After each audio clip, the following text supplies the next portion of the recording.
Ајде да видиме за детенцето од Битола кој што објавивме вчера дека имало список за ликвидација на негови соученици. Денеска добивме скриншоти од негови објави. Навистина тажно за гледање, но сепак овие негови објави се потврда за тоа што го зборевме вчера во емисијата со граначалникот Јакимовски. Вика, не сме исти, вика, тебе твоите те чуваат дома, а мене ме удираат.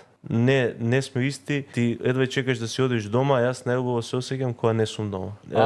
Море, кидари недораснати, тешко мене, со кој учам, тие ќе ми кажуваат што ќе снимам, мене школите ќе ми го контролирам мој приватен живот. Не сме исти, ти никогаш не го можеше Господ да те земи. Не си сегаш имаше поддршка од твоите дома, а никогаш не. Не сме исти како мала, слушаше гласно смеење и веселење од твоите, јас кавги. Не сме исти, таткото те гушкаш и теше, дури плачеш, мене ми одираш. Класика, тинејџер со пристап до социјални мрежи. За ова постои училиште, за ова постои педагог, за ова постојат служби. Значи училиштето, ако педагогот во училиштето, на пример, ако ги следел неговите ученици за кои што е одговорен како педагог на училиштето, тогаш би го испратил на психијатар или би му викнал психијатар на лице место нема кај диде. За тоа постојат служби. Педагогот у школа не е само да седи да пие кафе и да пуши цигари у канцеларија. Педагог во училиштето е да ги следи овие појави на учениците кои што учат во неговото училиште. Јас одговорноста за ова, за непревземање на мерки, освен кај родителите, би го барал и кај педагогот на училиштето. Следствено на тоа и на директорот. Што правеле они?